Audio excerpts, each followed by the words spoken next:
नमस्कार, हम निक्की तिवारी। आज अपना चैनल पे आप सबकी सुनावतनी हो करवा चौथ के कथा। आप सबके करवा चौथ के बहुत बहुत बधाई। भगवान आप सबके सदा सुहागन रखे और आप सबके घर संसार खुशियों से भर दे। आई सब आप सबके सुनावतनी कथा।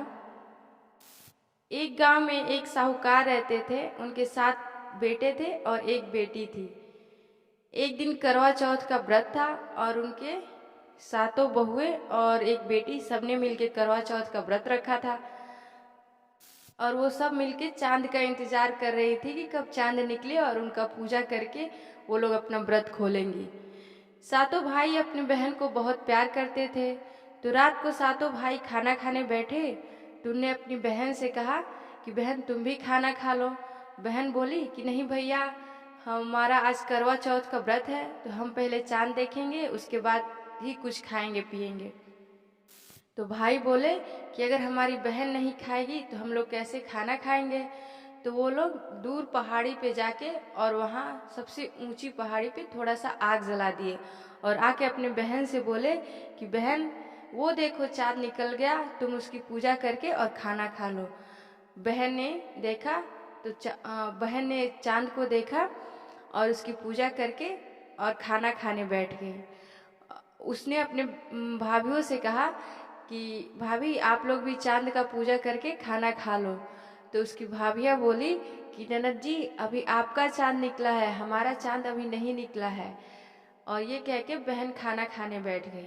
वो जैसे ही खाना खाई, पहला निवाला खा रही है कि उसमें बाल निकल गया, दूसरा निवाला खाया तो उसमें छींक आ गई उसको, और तीसरा निवाला खाते ही उसके ससुराल से बुलावा आया कि तुम्हारे पति का तबीयत बहुत खराब है, तुम जैसी भी हो जल्दी से घर आ जाओ। तो वो जाने के लिए तैयार हो गई। बेटी की विदाई करने के लिए माँ ने जैसे ही बक्सा खोला तो पहले बक्से में से काले कपड़े निकले और दूसरे बक्से में से सफ़ेद कपड़े। यह देखकर माँ डर गई।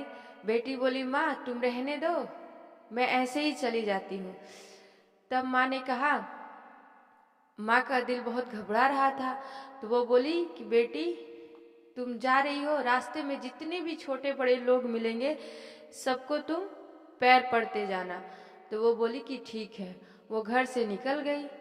और हाँ, और उसकी माँ ने ये भी बोला कि और जो भी बोलेगा कि सदा सुहागन रहो तो तुम अपनी आंचल में गांठ बांध देना। तो वो घर से निकल गई। वो जाने लगी।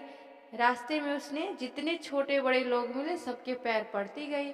सबने कहा पीहर का प्यार मिले, भाई का प्यार मिले, सब हमेशा खुश रहो, ऐसा ऐसा आशीर्वाद दिया। पर किसी ने ये नहीं कहा कि सदा सुहागन रहो। वो अपने ससुराल पहुंच गई। वो जैसे ही दरवाजे पर पहुंची कि उसकी छोटी ननद वहाँ खेल रही थी, उसने उसका पैर छुआ तो वो बोली कि सदा खुश रहो और सदा सुहागन रहो। तब वहाँ उसने अपने आंचल में गांठ बांध लिया। वो अंदर गई तो देखा कि उसका पति मरा पड़ा है और सब उसे ले जाने की तैयारी कर रहे हैं। तो वो रोने लगी, चिल्लाने लगी। तो सब उसे हटाने लगे। तो बोली कि नहीं नहीं, मैं भी इनके साथ जाऊंगी। तो सब बोले कि अरे भाई ठीक है, जाना चाहती है तो इसको ले जाओ। तो सब उसको भी लेके गए वहाँ शमशान में। वहाँ गई तो वो उसे जलाने नहीं दे रही थी। वहाँ तो सब लोग उसे कोसने लगे, बोले कि पहले पति को खा गई, अब इसका मिट्टी भी खराब करेगी। तो फिर बहुत उसने जिद किया तो कुछ आदमी बोले कि अच्छा ठीक है, इसका पति इसको दे दो। और वहीं उन लोगों ने उसके लिए एक झोपड़ी बना दी और वो वहीं अपने पति को लेके रहने लगी। वो अपने पति की साफ सफाई करती, उसकी देखभाल करती और उसको लेके उसी झोपड़ी में रहने लगी।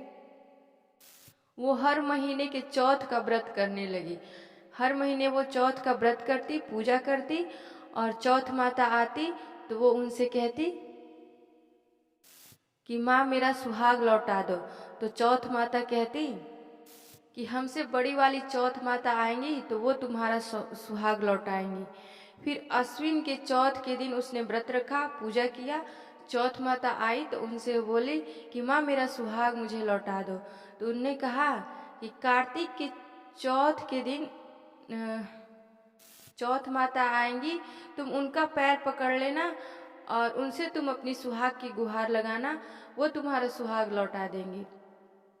फिर इसने कार्तिक के चौथ के दिन करवा चौथ का व्रत किया और पूरे विधि विधान के साथ पूजा पाठ किया। उसने अपनी ननद से सब श्रृंगार का सामान मंगवाया और अच्छे से पूजा पाठ किया। चौथ माता आई तो उसने उनसे कहा कि माँ मेरा सुहाग मुझे लौटा दो। तो चौथ माता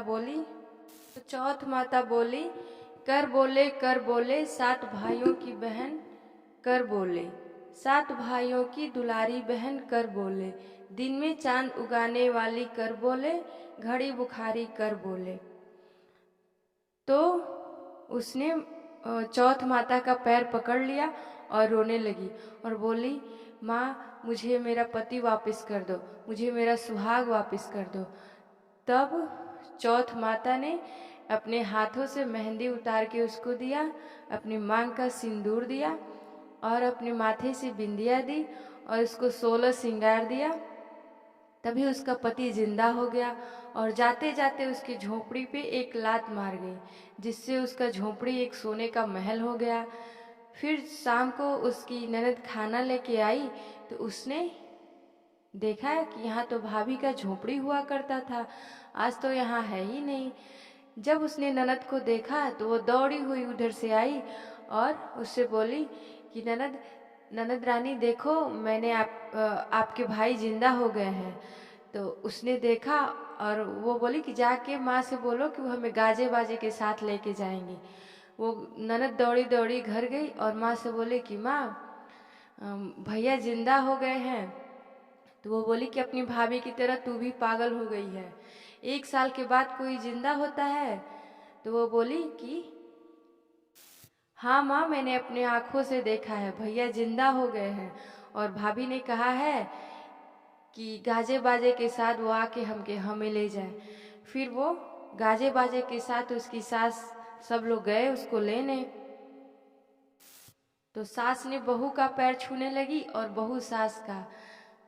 फिर उसने देखा कि सच में उसका लड़का जिंदा हो गया है और फिर सब हंसी खुशी गाजे बाजे के साथ अपने घर आए। जैसे करवा चौथ माता ने उसका सुहाग वापिस किया, वैसे ही सबका सुहाग बनाए रखे। जय करवा चौथ माता। धन्यवाद।